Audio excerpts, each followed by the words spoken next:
আসসালামু আলাইকুম। আজকে হচ্ছে আমরা একটা ফলোয়ার ডিজাইন করব। আপনি একটা ফুল কিভাবে ডিজাইন করবেন খুব সহজেই সিম্পল ভাবে সেটা আমরা আজকে দেখাবো। তো সর্বপ্রথম হচ্ছে আমরা যাব হচ্ছে আমাদের শেপ টুলে। এখান থেকে এটা নেব ইলিপস টুল।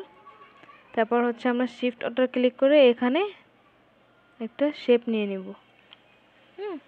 পরে হচ্ছে আমরা এখানে একটা কালার দিয়ে দিব, রেড কালার দিয়ে দিই। পরে হচ্ছে এখান থেকে এটা স্ট্রোক কালারটা অফ করে দিলাম। পরে এইখানে নিয়ে আসবো একটু সাইডে। পরে এখান থেকে হচ্ছে আমরা আরেকটা শেপ নিব অল্টার ক্লিক করে। পরে দুইটা একসাথে ক্লিক করে দেখেন আর একটু এপাশে নিয়ে আসবো। দুইটা একসাথে ক্লিক করে আমরা হচ্ছে এখান থেকে উইন্ডো থেকে পাথফাইন্ডার কোথায়, এখান থেকে এটাও দিতে পারি। আবার হচ্ছে আপনার এখান থেকে আরেকটু ছোট করে নিই এটা। আবার এখান থেকে হচ্ছে আমরা এখানে গিয়ে শেপ বিল্ডার টুল থেকে এটা অল্টার ক্লিক করে ধরে এই দুটো কেটে দিতে পারি, ঠিক আছে। পরে এটা হচ্ছে আমরা অ্যালাইন করে নিব। এটা হচ্ছে অ্যালাইন করে নিলাম, আর একটু ছোট করে নেই। পরে হচ্ছে আমরা এটাকে ধরে এখান থেকে হচ্ছে আমরা রোটেট টুল নিব, হ্যাঁ। পরে এই দেখেন এটা কিন্তু মিডলে আছে, হ্যাঁ। এটা আমরা এখানে দিয়ে দিব, অল্টার ক্লিক করে এখানে দিয়ে দিব। পরে হচ্ছে আমরা সাইড ক্লিক করে দিব, সাইড লিখে দিব এখানে। পরে কপি, তারপর হচ্ছে কন্ট্রোল ডি এরকম করে দিয়ে দিবেন। দেখুন আপনারা এটা কালারটা একটু চেঞ্জ করে দিই, গ্রেডিয়েন্ট কালার।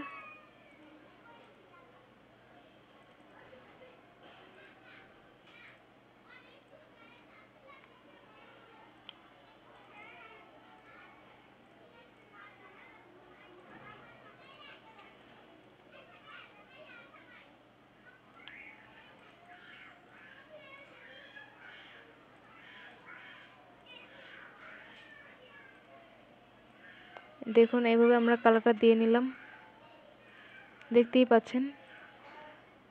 বা আপনি এইভাবেও দিতে পারেন, এই যে এখানে এইভাবে দিয়ে দিই, এটাই সুন্দর লাগতেছে বেশি। এখানে দিয়ে দিই এটা, হ্যাঁ। এভাবে সবগুলো একসাথে দিতে পারবেন। আবার হচ্ছে এখানে একটা একটা করে দিতে পারেন আপনার ইচ্ছে মতো। এখানে কালারগুলো বসাইতে পারেন, হ্যাঁ। এই যে এখানে ওই টেনে দিবেন, কালারগুলো আপনার বসে গেছে।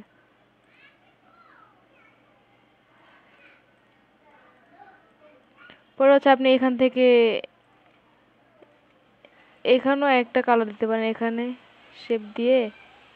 হচ্ছে এটা শিফট ক্লিক করে এগুলো সবগুলোকে ক্লিক করে ধরবেন। ধরার পর হচ্ছে আপনি রেড কালার করে দিলেন এখানে।